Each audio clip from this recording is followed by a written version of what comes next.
Hello everyone, आज हम करेंगे मार्कोविज पोर्टफोलियो थ्योरी, जो कि बहुत ही इम्पोर्टेंट है और इसमें स्टूडेंट्स को बहुत ज़्यादा कन्फ्यूजन होती है। ये हमारी गारंटी है कि वीडियो को शुरू से लास्ट तक देखना, हर एक पॉइंट को बिल्कुल विद एग्जांपल बहुत ही अच्छी तरह से आपको क्लियर किया जाएगा और आपकी एक भी इसमें प्रॉब्लम नहीं आएगी। तो जो मार्कोविज पोर्टफोलियो थ्योरी है, क्योंकि ये हेनरी मार्कोविज ने दी थी कब, 1952 में, तो इन्हीं के नाम पर इसका क्या नाम पड़ा, मार्कोविज पोर्टफोलियो थ्योरी, और है भी बहुत ही इम्पोर्टेंट थ्योरी। इस थ्योरी को मीन वेरिएंस मॉडल थ्योरी भी कहा जाता है और मॉडर्न पोर्टफोलियो थ्योरी भी कहा जाता है, क्योंकि हर एक इन्वेस्टर्स रिस्क और रिटर्न दोनों को ध्यान में रख के चलता है। तो इसीलिए इसको मॉडर्न पोर्टफोलियो और मीन वेरिएंस क्यों कहा जाता है, क्योंकि variance it means deviation. Deviation किस में, कि रिस्क में और रिटर्न में क्या कम्बिनेशन होना चाहिए, उन सभी को लेकर चलते हैं, मीन को भी और वेरिएंस को भी। इसीलिए इसका नाम क्या पड़ा, मीन वेरिएंस मॉडल पड़ा।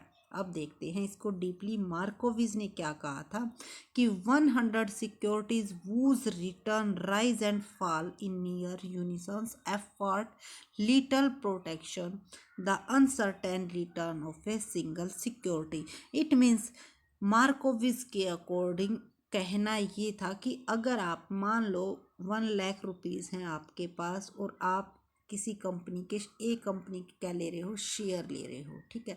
उसकी जगह पर अगर आप इस 1 लाख को 1,000 करके अगर 100 जगह इन्वेस्ट करते हो तो वो इससे क्या रहता है, बेस्ट रहता है। क्योंकि यहाँ पर अगर कल को लॉस होता है तो एकदम से आपको बहुत ज़्यादा लॉस होगा। लेकिन अगर आप बहुत सारी सिक्योरिटी में, कुछ पैसा आपने दूसरी कंपनी में इन्वेस्ट कर दिया, कुछ स्टॉक में इन्वेस्ट कर दिया, कुछ आपने डिबेंचर्स में इन्वेस्ट कर दिया, कुछ आपने फंड्स वगैरह में इन्वेस्ट कर दिया, तो इस तरह से अलग अलग सिक्योरिटीज़ में अगर आप पैसा इन्वेस्ट करते हो तो कहीं पर थोड़ा सा आपको रिटर्न ज़्यादा मिलता, कहीं कम मिलता, कहीं ज़्यादा कम, कहीं कम, मिलकर वो सारा का सारा आपका जो ऐड होके आता है वो इससे क्या रहता है, बेस्ट रहता है। तो मार्कोविज का यही कहना था कि एक सिक्योरिटी में पैसा इन्वेस्ट करने की बजाय आप कई डिफरेंट अलग अलग सिक्योरिटीज़ में क्या कीजिए, पैसा इन्वेस्ट कीजिए।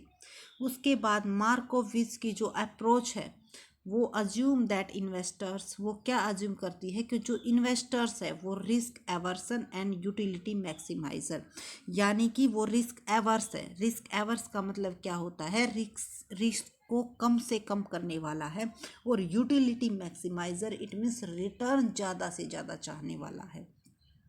तो कहने का मतलब ये है कि अगर आपको मान लो 1 लाख रुपीज़ पर आपने पैसा इन्वेस्ट किया और आपको वहाँ पर रिटर्न मिल रहा है 50%, और आपका जो रिस्क है वो कितना है यहाँ पर 12%, ठीक है। और वहीं 1 लाख रुपया आपने कहीं दूसरी सिक्योरिटीज़ में इन्वेस्ट किया है तो वहाँ पर आपको रिटर्न मिल रहा है 50%, बट आपका रिस्क भी कितना है, 50%। तो जाहिर सी बात है कोई भी इन्वेस्टर इस सिक्योरिटी को चूज करेगा जहाँ पर रिस्क कम हो और रिस्क के मुकाबले रिटर्न क्या मिल रहा है, सेम मिल रहा है। वो किसी दूसरी सिक्योरिटी पर जब जाएगा, जब उसे यहाँ से मान लो 15% और यहाँ पर उसको रिटर्न 18% मिल रहा है, तो वो यहाँ पर जाने की सोच सकता है। और वो भी ये क्या है, एक सब्जेक्टिव मैटर है। सब्जेक्टिव मैटर कहने का मतलब ये है कि पर्सन टू पर्सन डिफर करता है, कि मान लो 1% पर्सन ऐसे हैं जो कि 3% अगर आपका रिस्क बढ़ता है, और 3% सॉरी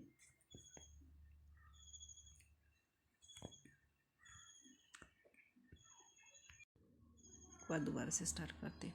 3% आपका रिस्क इंक्रीज होता है। 3% रिस्क कैसे इंक्रीज हो रहा है, क्यों, क्योंकि वहाँ पर आपका रिस्क कितना था, 12% था, और 12 से कितना हो गया, 15% हो गया। तो यहाँ पर भी आपका क्या हो रहा है, 3% रिटर्न इंक्रीज हो रहा है। तो कई ऐसे पर्सन होते हैं जो कि ये कहते हैं भाई हम इतना रिस्क बियर नहीं कर सकते, तो वो फर्स्ट सिक्योरिटीज़ में ही पैसा इन्वेस्ट करते हैं, सेकंड में नहीं करेंगे।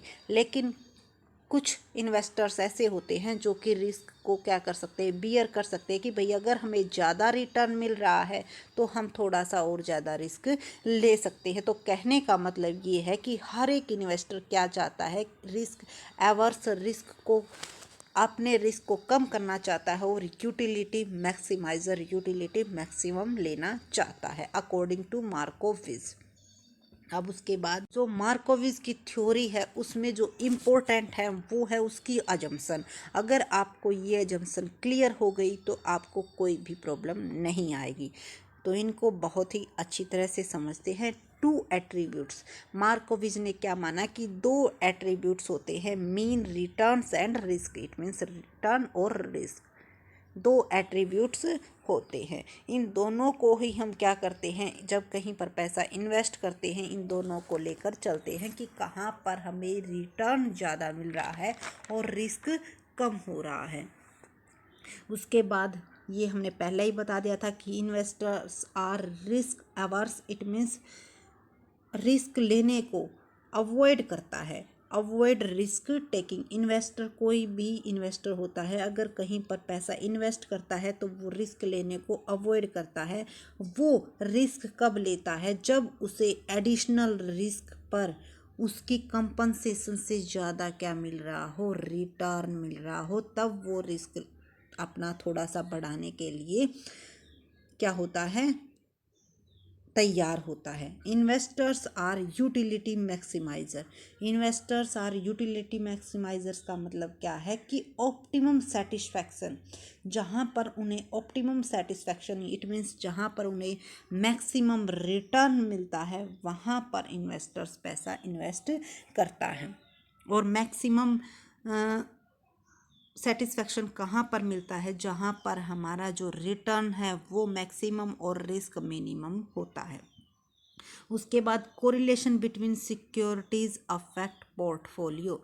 यहाँ पर इस पॉइंट का क्या मतलब है कि सिक्योरिटीज़ में, जो सिक्योरिटीज जिनमें हम पैसा इन्वेस्ट कर रहे हैं उनमें क्या होता है, कोरिलेशन होता है। तो कोरिलेशन अफेक्ट करता है पोर्टफोलियो को। मान लो हमने दो सिक्योरिटीज़ में पैसा इन्वेस्ट कर दिया बट उनमें कोरिलेशन है ही नहीं, तो कोई इससे, इस पोर्टफोलियो से, डाइवर्सिफिकेशन से हमें कोई बेनिफिट नहीं होगा। मान लो एक की रिटर्न, एक का रिस्क इंक्रीज होता है तो दूसरे का भी रिस्क इंक्रीज होता है, यानी कि उनमें पॉजिटिव कोरिलेशन है। एक के रेट बढ़ते तो दूसरे के भी रेट बढ़ते हैं, तो उससे हमें पोर्टफोलियो का कोई बेनिफिट नहीं होगा। पोर्टफोलियो का बेनिफिट तब होगा जब हमारा कोरिलेशन सिक्योरिटीज़ में कैसा होगा, नेगेटिव। तो इसीलिए मार्कोविज का कहना है कि हमें उन सिक्योरिटीज़ में पैसा इन्वेस्ट करना चाहिए जहां पर हमारा कोरिलेशन परफेक्ट नेगेटिव हो। परफेक्ट नेगेटिव अगर कोरिलेशन होगा तो हम रिस्क को बिल्कुल ज़ीरो भी कर सकते हैं। उसके बाद है फिफ्थ अजम्पशन इसकी, डाइवर्सिफिकेशन कैन रिड्यूस रिस्क। तो यही बात की कही गई है, डाइवर्सिफिकेशन यानी कि बहुत सारी सिक्योरिटीज़ में क्या करें, हम पैसा इन्वेस्ट करें और उनका कोरिलेशन देखें कि सभी में क्या होना चाहिए, आपस में पॉजिटिव कोरिलेशन नहीं होना चाहिए। ऐसा होना चाहिए कि सभी का जो लास्ट में रिजल्ट्स निकल के आए वो नेगेटिव कोरिलेशन निकल के आए। इट मीन्स अगर एक का रेट इंक्रीज हो रहा है तो उस रेट को दूसरी सिक्योरिटी क्या कर ले, कवर कर ले। Existence of efficient portfolio and efficient frontier. Efficient portfolio और एफिशिएंट फ्रंटियर का क्या मतलब होता है, और ये बहुत ही इंपॉर्टेंट पॉइंट भी है, एफिशिएंट फ्रंटियर।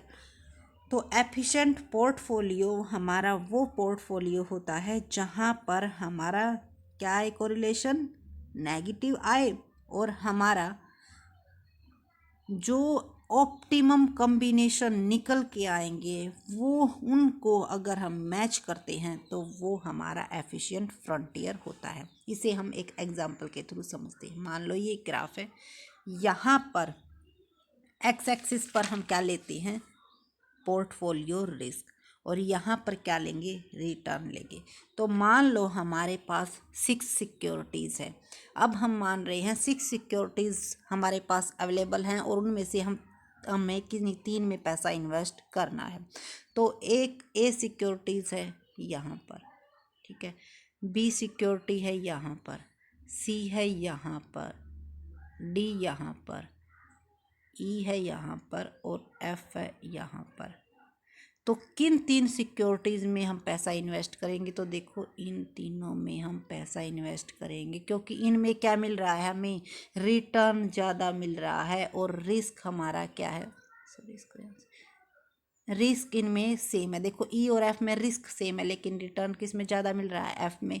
इन दोनों में रिस्क सेम है लेकिन रिटर्न ज़्यादा मिल रहा है, इसमें रिटर्न ज़्यादा मिल रहा है और रिस्क कम है, तो इन सिक्योरिटीज़ में हम पैसा इन्वेस्ट करेंगे। और जो ये लाइन ड्रॉ होगी इसको हम क्या बोलेंगे, एफिशिएंट फ्रंटियर लाइन। और जो ऑप्टिमम जो निकल के आएगा वो क्या निकल के आएगा, हमारा ए, डी और एफ, ये हमारे क्या निकल के आएंगे, ऑप्टिमम पोर्टफोलियो। तो ये सब किसने बताया था, हमारे मार्कोविज ने। और बहुत ही इम्पोर्टेंट थ्योरी है और बहुत ही, अगर आप इसको डीपली समझोगे तो हर एक चीज़ को, हर एक पॉइंट को आपको कंसीडर करके चलना है। इस वीडियो में हम सिर्फ इतना ही समझेंगे कि इसकी क्या क्या अजम्पशन थी, क्या इसने बताया ही, और इनको और ज़्यादा डीपली जानने के लिए हम आपको नेक्स्ट वीडियो में सिर्फ एफिशिएंट फ्रंटियर और इफेक्टिव पोर्टफोलियो किस तरह से कैलकुलेट करेंगे। अगर आपको वो क्लियर नहीं हो रहा तो आप कमेंट करके हमें ज़रूर बताइएगा, हम ज़रूर आपको बताने की कोशिश करेंगे। और आई होप आपको जो अजम्पशंस है और जो मार्कोविज ने जो अपने मॉडल्स में बताया था वो क्लियर हो गया होगा। अगर क्लियर हो जाता है तो हमारे वीडियोस को शेयर, सब्सक्राइब और लाइक करना ना भूलें। Thank you so much.